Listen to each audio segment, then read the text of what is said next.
Hi, my name is Richard King. This is my final report of music and the brain. I created this report on Udutu. Udutu can be used for teaching various subjects or learning about many different things.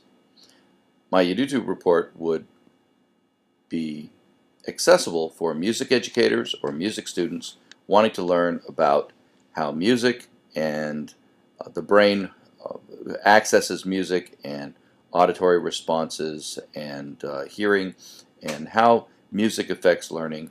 And these are some ideas on what we can do to be able to create a learning process with Udutu.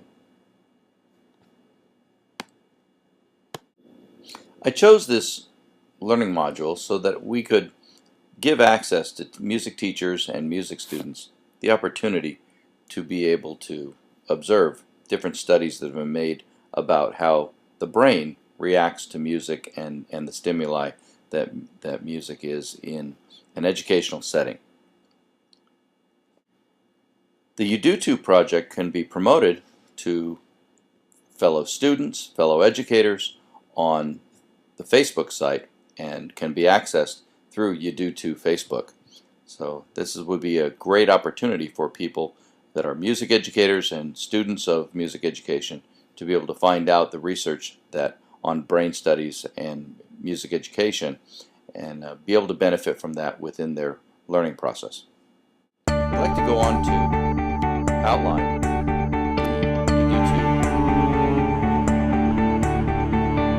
screen that I have for music and the brain. Several screens that have been outlined. Music and the brain.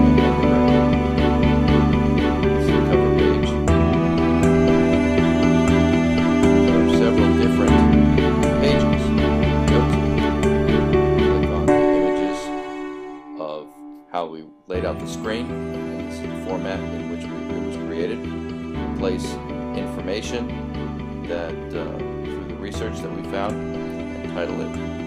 Let's go back and see if we can pull up a couple of those pages to be able to look at. These are MRIs that are showing where the brain activities are, and this is a little test that can say whether you've realized which university. It asks what university did the brain activity take place, and if you click on Stanford University, and it basically tells you that your brain is functioning well. Go on to the next window,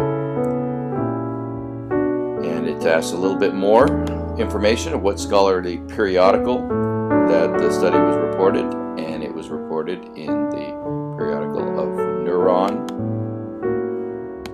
and it shows that that was the correct answer. And if you read that information on the previous pages, you will receive that. And here it talks about how the brain hears and where the ears and the sensors within the ears and the cranial nerves that sense the sound vibrations and sends the information to the brain, and the part of the brain which is the auditory cortex in the temporal lobes of both sides of the brain. And it talks a little bit more about how the brain senses that information that is sent to it from the ears. I love this picture of Albert Einstein playing the violin, and it says, what organ converts sound waves to movement by vibrating specific parts? And asks you, is it the pipe organ or the lungs, the ear, the heart, or the vocal cords? And if you choose the wrong answer, it comes up incorrect. You're no Einstein. Try again. Of course, it's the ears that sense that. You choose that, and of course, there you are. You're correct. Move on to the next page. This section is called Your Brain on Music, and it talks about researchers that caught glimpses of the brain action using the Functional Magnetic Resonance Imaging Device, fMRI, which gives a dynamic image showing which parts of the brain are working during given which shows which parts of the brain are working during a given activity. The goal of the study was to look at how the brain sorts out events, but research also reveals that musical techniques used by composers for 200 years ago, the brain organizes incoming information.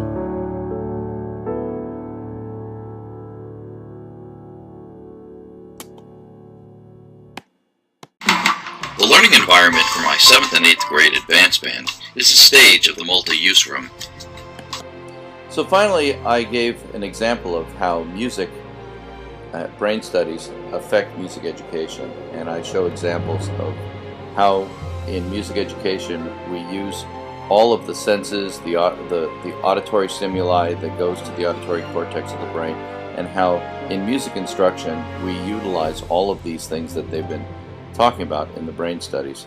And we can show how the lessons are built to be able to build upon the information that the students use from reading the music, from listening to each other, and actually applying it to the actual articulation of performing the music.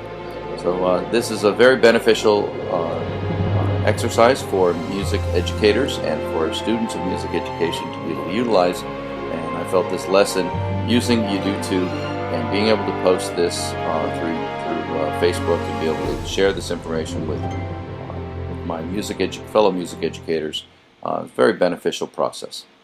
And that is my report.